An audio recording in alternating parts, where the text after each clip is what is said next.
السلام علیکم ورحمۃ اللہ وبرکاتہ۔ آج کی احادیث بھی دنیا کی حقیقت کے بارے میں ہے کہ دنیا کی کیا حقیقت ہے، اور آخرت کے عظمت کے بارے میں ہے کہ آخرت کتنی عظیم ہے۔ انہی کا کمپیریزن ہے اور ہمارے لیے غور کی بڑی دعوت ہے۔ پہلی حدیث ہے دنیا کے بارے میں حقیقت۔ حدیث نمبر ہے 4948/25۔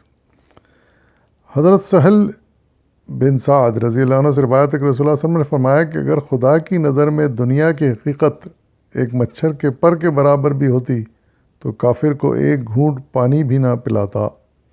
مسند احمد، ترمذی اور ابن ماجہ کی حدیث ہے۔ اس میں بھی حضور صلی اللہ علیہ وسلم نے ارشاد فرمایا ہے کہ اس دنیا کی کیا حقیقت ہے، اس کی وضاحت فرمائی ہے، اور اس کے بارے میں اللہ تعالیٰ جو سمجھتے ہیں اور انسان کو سمجھانا چاہتے ہیں اس کی وضاحت کی ہے۔ یعنی ارشاد فرمایا کہ اللہ تعالیٰ کی نظر میں اس دنیا کی کوئی حقیقت نہیں ہے۔ آخرت کے مقابلے میں اگر دیکھا جائے تو اس دنیا کی حقیقت کچھ بھی نہیں ہے۔ یعنی انتہا ہو گئی کہ ارشاد فرمایا جا رہا ہے کہ ایک مچھر کے پر کے برابر بھی اس کی حقیقت نہیں ہے۔ اندازہ لگائیے آپ۔ یعنی یہ دنیا جو ہے اور اس کی زندگی انتہائی حقیر ہے، انتہائی معمولی ہے۔ اس کے انعامات، اس کے نعمتیں انتہائی معمولی ہیں۔ اس کے مقابلے میں اس کی مدت انتہائی معمولی ہے۔ اس کے مقابلے میں آخرت اس قدر وسیع اور عظیم آخرت ہے کہ جس کا تصور نہیں کیا جا سکتا۔ لیکن یہ جو مثالیں دی جاتی ہیں صلی اللہ علیہ وسلم نے دی ہیں، ان سے ہی ہم کچھ سمجھ سکتے ہیں۔ تو اس مثال سے بھی یہ اندازہ ہو رہا ہے کہ آخرت ایک بہت ہی یعنی عظیم ترین چیز ہے۔ یعنی ہمیشہ، پہلی بات یہ مدت اس کی ہمیشہ کی ہے، ہمیشہ رہنے والی ہے۔ دوسری بات اس کی نعمتیں ہمیشہ رہنے والی ہیں۔ اس کی نعمتیں ایسی ہیں جس کا تصور ہم دنیا میں نہیں کر سکتے۔ وہ اور اسی طرح اس کے سختیاں اور جہنم کے جو بنائی گئی آخرت کے لیے، اس کا عذاب ایسا ہوگا کہ جس کی مثال اس دنیا میں نہیں دی جا سکتی، اتنا سخت عذاب ہوگا۔ تو اس طرح مختلف موقعوں پر رسول اللہ صلی اللہ علیہ وسلم نے اللہ تعالیٰ کے حوالے سے یہ بات ہمیں سمجھانے کی کوشش کی ہے کہ یہ دنیا کی حقیقت کچھ بھی نہیں ہے آخرت کے مقابلے میں۔ تو اور اس کے بیان کرنے کا مقصد یہ ہے کہ انسان سمجھ جائے، جب اتنی حقیر چیز ہے یہ دنیا، تو پھر اس کے لیے اس قدر جد و جہد کہ آخرت داؤں پہ لگا دی جائے، یہ کہاں کی عقل مندی ہے؟ اس کے لیے بس اتنی جد و جہد کی جائے، اتنی کوشش کی جائے جتنی ضرورت ہے۔ ضرورت سے زیادہ اس کو حاصل کرنے سے کچھ فائدہ نہیں ہے، کیونکہ کچھ عرصے کے لیے ہے، پھر چھن جانی ہے، ہر چیز ختم ہو جانی ہے، تباہ و برباد ہو جانی ہے، اور اس کے بعد ہمارا سابقہ آخرت سے پڑنے والا ہے۔ تو اصل فکر ہمیں اس کی ہونی چاہیے۔ دوسری حدیث ہے، عنوان ہے بہترین نصیحت، 4996/71۔ حضرت ابو ایوب انصاری رضی اللہ عنہ سے روایت ہے کہ میں نے ایک دن حضور کی خدمت میں عرض کی کہ مجھے نصیحت فرمائیے۔ آپ نے فرمایا جب تم نماز پڑھو تو ایسی پڑھو جیسے اللہ کے سوا سب کچھ چھوڑنے والے ہو۔ جب کوئی بات زبان سے نکالو تو سوچ لو کہ اس کی جواب دہی اللہ کے سامنے کرنی ہوگی، اور لوگوں کے پاس کسی چیز کو دیکھو تو اس کی امید نہ لگاؤ۔ یہ مسند احمد کی روایت ہے۔ کسی صحابی زیادہ چاہتے تھے حضور صلی اللہ علیہ وسلم کی نصیحتیں حاصل کریں، ان سے وہ جواہر پارے حاصل کریں جو ان کے لیے بھی زندگی میں رہنما ہوں اور ان کی اولادوں آنے والی نسلوں کے لیے ہوں۔ تو ایک بڑا عظیم کام کیا صحابہ نے۔ مختلف موقع پر مختلف صحابی حضور صلی اللہ علیہ وسلم سے سوال کرتے تھے اور حضور صلی اللہ علیہ وسلم ایسا جواب دیتے تھے، مختصر اور جامع جواب، کہ واقعی قیامت تک کے لیے امر ہو گئے ہیں۔ تو اسی طرح کسی صحابی نے پوچھا کہ کوئی نصیحت فرمایا، تو آپ نے فرمایا کہ پہلی بات فرمائی کہ نماز پڑھو تو ایسی پڑھو جیسے کہ تم سب کچھ چھوڑ کے جانے والے ہو، اب تمہاری روانگی کا وقت آ گیا ہے۔ تو ظاہر ہے کہ اگر ہم یہ سوچ کے پڑھیں گے تو ہماری پوری توجہ پھر اللہ تعالیٰ کی طرف ہوگی، دنیا سے ہماری توجہ ہٹ جائے گی بالکل۔ اب صرف آنے والا منظر ہی ہمارے آنکھوں کے سامنے آئے گا۔ تو ارشاد فرمایا جا رہا ہے کہ نماز ایسی پڑھو جیسے تمہاری آخری نماز ہو، اس کے بعد تمہیں اللہ کے پاس پہنچنا ہے، سب کچھ چھوڑ دینا ہے یہاں پر۔ پھر میں دوسری بات ارشاد فرمائی کہ زبان سے کوئی بات نکالو تو سوچ لو کہ اس کی جواب دہی اللہ کے سامنے کرنی ہوگی، یعنی زبان سے کوئی بے تک کی بات، کوئی کافرانہ بات، کوئی ناشکری کی بات، کوئی غلیظ بات، کوئی گالی، کوئی بد دعا نکالنے سے پہلے انسان کو سوچ لینا چاہیے کہ اس کا جواب اللہ کے یہاں دینا ہوگا کہ یہ سب کچھ تم نے کیوں کیا۔ تو اس لیے ان چیزوں سے حتی الامکان بچنے کی کوشش کرنی چاہیے۔ تیسری بات بتائی کہ لوگوں کے پاس کسی چیز کو دیکھو تو اس کی امید نہ لگاؤ، یعنی لوگوں کی اچھی چیزوں پر نظر نہ رکھو۔ اس سے کیا ہوتا ہے، ایک تو دو جذبے پیدا ہوتے ہیں، ایک حسد کا جذبہ پیدا ہوتا ہے اور ایک حرص کا ہوس کا جذبہ پیدا ہوتا ہے۔ تو اس لیے دوسروں کی چیزوں پر نظر نہ ڈالو، ٹھیک ہے انہیں دی ہیں، اللہ نے دی ہیں، انہیں مبارک ہو۔ اللہ نے جو ہمیں دی ہیں چیزیں، نعمتیں عطا فرمائی ہیں، اس کا ہم شکرانہ ادا کریں، اور اگر خواہش ہو کسی چیز کی دل میں تو ضرور دعا کریں، اللہ تعالیٰ اس پر قادر ہے کہ وہ دعا قبول کرے، وہ چیز عطا فرما دے۔ لیکن دوسروں کی نعمتوں کو دیکھ کر حرص و ہوس میں مبتلا نہیں ہونا چاہیے کہ ہمیں مل جائے، یہ لازم۔ اگلی حدیث ہے حکمت و دانائی، حدیث نمبر ہے 4999/74۔ حضرت ابو ہریرہ رضی اللہ عنہ سے روایت ہے کہ رسول اللہ صلی اللہ علیہ وسلم نے فرمایا، جب تم دیکھو کہ بندے میں زہد و تقویٰ ہے، اس کو کم گوئی عطا کی گئی ہے، تو اس کا قرب حاصل کرو، کیونکہ اسے حکمت سکھائی گئی ہے۔ یہ بہقی کی روایت ہے، بڑی اچھی روایت ہے، یہ بھی بڑی اچھی نصیحت ہے کہ یہ حکمت کی بات کہی گئی کہ زہد و تقویٰ جب انسان میں آ جاتا ہے، اللہ کا ڈر، اللہ کا خوف، تو انسان پھر فالتو باتیں نہیں کرتا،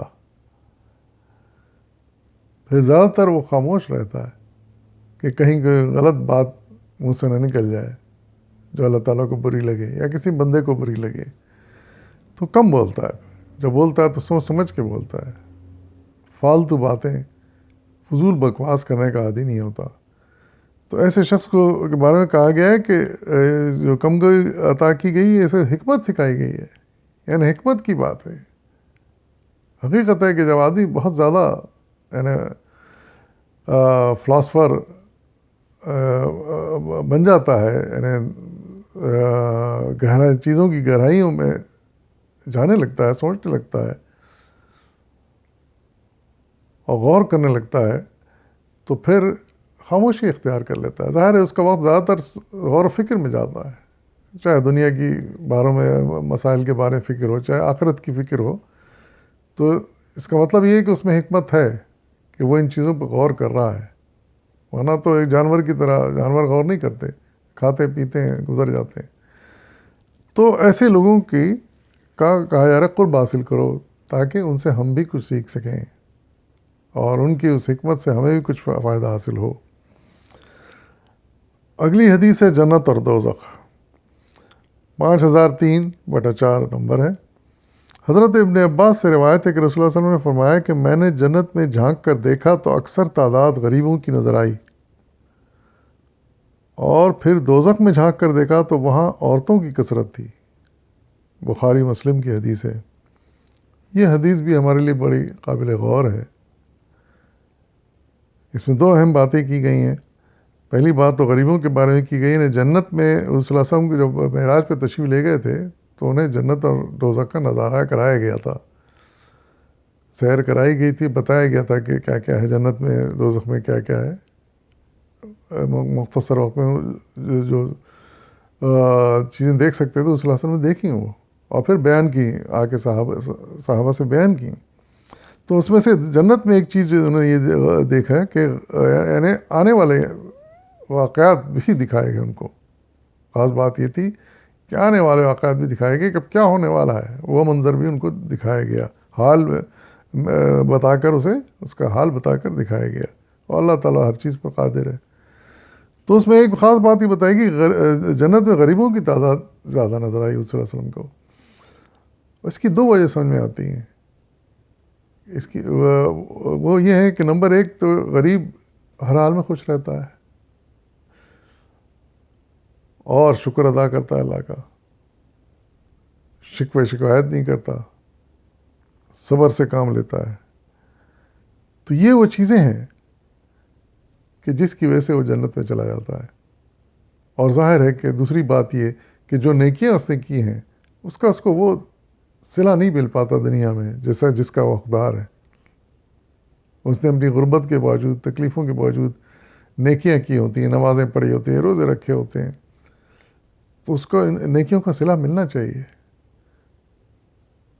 تو اس لیے وہ جنت میں جلدی بھیج دیا جاتا ہے اور ان کی تعداد بھی زیادہ ہوگی، کیونکہ وہ کچھ نہ ہوتے ہوئے بھی انہوں نے اللہ تعالیٰ کے احکامات کا خیال کیا اور کبھی ناشکری نہیں کی، صبر سے کام لیا اپنے غربت پر. دوسری چیز، جب دوزخ میں جھانک کر دیکھا اس رسم کو دکھایا گیا تو وہاں عورتوں کی کثرت تھی. اب ہماری خواتین کو سوچنا چاہیے کہ حضور صلی اللہ علیہ وسلم نے یہ بات کیوں کی، کیا وجہ ہے کہ عورتوں کی کثرت تھی وہاں پر. غور کرنے پر یعنی عورت تو بڑی عظیم اللہ تعالیٰ نے ایک مخلوق پیدا کی ہے جس کی وجہ سے دنیا چل رہی ہے، آبادی بڑھ رہی ہے، انسان پرورش پا رہے ہیں اور پیدائش ہو رہی ہے ان کی. لیکن پھر بھی ظاہر ہے کہ کچھ تو خرابیاں ہوں گی جس کی وجہ سے یہ بات کہی گئی ہے.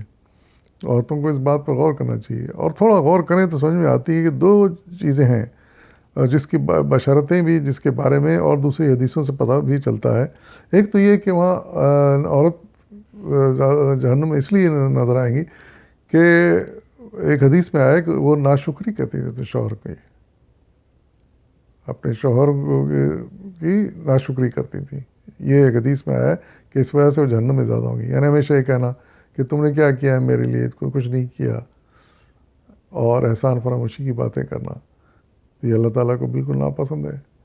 کیونکہ شوہر تو زندگی بھر کے لیے اس کو ذمہ داری دی جاتی ہے، وہ پوری کرتا بھی ہے. اچھے شوہر پوری کرتے ہیں زندگی بھر ذمہ داری، اس سے زیادہ اور کیا. اس کی روٹی کپڑا مکان کا خیال کرتا ہے شوہر، اس سے زیادہ اور کیا. ٹھیک ہے ہو سکتا ہے سونے میں نہ لاتا ہو، اس کی حیثیت نہیں ہوگی. تو یہ کہنا کہ انہوں نے کچھ نہیں کیا میرے لیے، یہ بڑی ناشکری کی بات ہے. ایک تو یہ وجہ. دوسری وجہ غور سے یہ سمجھ آتی ہے کہ عورتوں میں عادت پائی جاتی ہے، عام طور سے، ہر ایک میں نہیں، عام طور سے، کہ وہ پیٹھ پیچھے برائیاں کرتی ہیں. ایک عورت جاتی ہے دوسروں سے ملتی ہے عورتوں سے تو ان کی برائیاں پھر پیٹھ پیچھے آ کے کرتی ہے، دوسروں عورتوں سے کرتی ہے کہ ارے اس نے تو ایسا کہہ دیا، اس نے ایسا کر دیا، اس پہ یہ خرابی ہے. تو یہ بھی یعنی غیبت، چغلی جسے کہتے ہیں، یہ بھی اللہ تعالیٰ کو ناپسند ہے. اس کے بارے میں بھی حدیث آئی ہے، دوسری حدیث میں اس کے ممانعت بیان کی گئی ہے. تو یہ دو وجوہات سمجھ میں آتی ہیں بظاہر کہ جن کی وجہ سے خواتین زیادہ جہنم میں نظر آئیں رسول اللہ صلی اللہ علیہ وسلم کو. تو ہمارا کام یہ ہے کہ تلمکان ہم احتیاط برتیں ان چیزوں سے جو وجہ بنتی ہیں اللہ کی ناراضگی کی. پھر ایک حدیث ہے، حدیث نمبر ہے 5004/5. حضرت عبداللہ بن عمرو سے روایت ہے کہ رسول اللہ صلی اللہ علیہ وسلم نے فرمایا کہ قیامت کے دن فقراء اور مہاجرین کو دولت مندوں سے 40 برس پہلے جنت میں داخل کیا جائے گا. مسلم شریف کی حدیث ہے. اس میں بھی دیکھیے کہ یہی بات کہی گئی ہے کہ غریب جو ہوں گے، فقراء اور غریب، وہ دولت مندوں سے 40 برس پہلے جنت میں چلے جائیں گے.